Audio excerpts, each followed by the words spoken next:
Tiles चाहिए हो या फर्नीचर, चले आइए क्लासिक टाइल्स एवं राजस्थान फर्नीचर, इलाहाबाद बैंक जो अब न्यू इंडियन बैंक है, पंधाना रोड पर दिए गए नंबर पर संपर्क भी कर सकते हैं।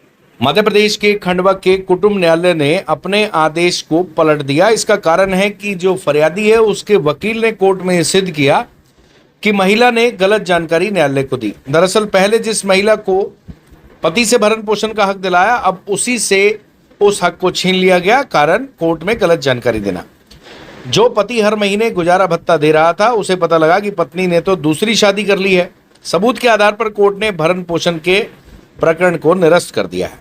कोर्ट ने कहा, बगैर सूचना दिए लगातार पति से गुजारा भत्ता लेना और बिना तलाक के दूसरी शादी करना भी अपराध है।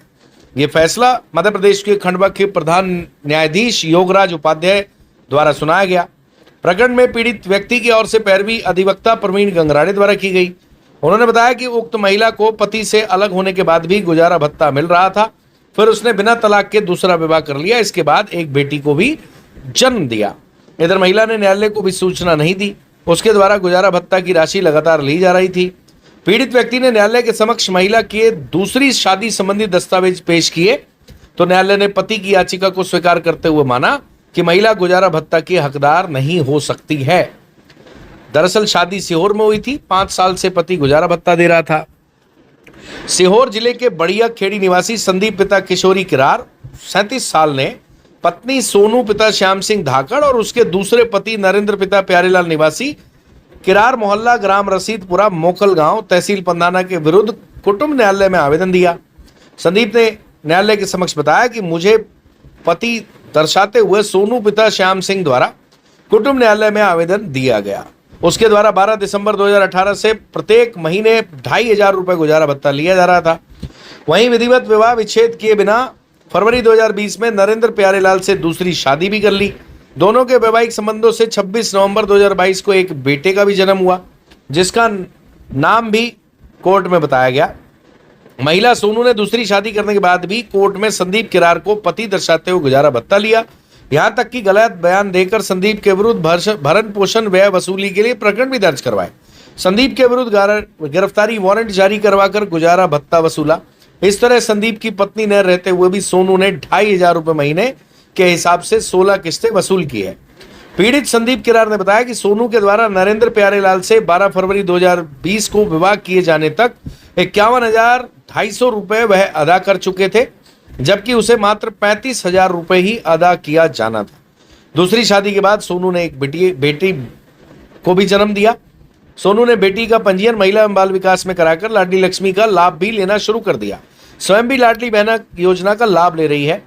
दूसरी शादी की तो नहीं मिलेगा गुजारा भत्ता, ये भी कहना है। अधिवक्ता प्रवीण गंगराड़े के अनुसार अगर कोई महिला बिना तलाक के दूसरी शादी करती है तो उसे अपने पति से गुजारा भत्ता नहीं मिल सकता है। ऐसा इसलिए है क्योंकि कानूनी रूप से वह अपने दूसरे पति से शादीशुदा पत्नी नहीं है। अगर कोई महिला अपने पति से तलाक के बिना गुजारा भत्ता लेना चाहती है तो वह आवेदन कर सकती है। कानून में पत्नी, माता पिता और संतान के लिए भरण पोषण देने का भी उल्लेख है। ये भरण पोषण का अधिकार न्याय व्यवस्था द्वारा, एक तरह से कानून द्वारा महिलाओं को दिया गया है। दुर्भाग्य है कि इस अधिकार का भी दुरुपयोग बहुत ज़्यादा महिलाएं करती हैं। स्वेच्छा से घर से चली जाती हैं, परिवार में झगड़ा करती हैं और शुरू से ही बहुत सारे ऐसे पति और ससुराल पक्ष के लोगों का कहना है कि महिला रहना ही नहीं चाहती थी। पहले दिन से ऐसा लग रहा था कि वो एक टारगेट लेकर हमारे घर में आई है। आने के बाद उसने नौटंकी की और नौटंकी करने के बाद वो घर से कुछ महीने बाद बड़ी प्लानिंग से निकल गई और फिर जाते ही उसने ना आने का फैसला किया और जमाने भर की बातें करके न्यायालय में आवेदन लगाकर भरण पोषण के अधिकार के लिए आवेदन कर दिया। और बहुत से ऐसे पीड़ित लोग हैं जिनका ये मानना है कि उनके साथ नाइंसाफी हुई है, लेकिन उनकी सुनने वाला कोई नहीं है, क्योंकि महिलाओं के लिए बनाए गए कानूनों का बहुत ज्यादा दुरुपयोग हो रहा है, ऐसा लोगों का मानना है। बहरहाल इस मामले में कोर्ट ने तथ्यों को देखते हुए एक न्याय संगत फैसला सुनाया, ऐसा पीड़ित का कहना है। टाइल्स चाहिए हो या फर्नीचर, चले आइए क्लासिक टाइल्स एवं राजस्थान फर्नीचर, इलाहाबाद बैंक जो अब न्यू इंडियन बैंक है, पंधाना रोड पर दिए गए नंबर पर संपर्क भी कर सकते हैं।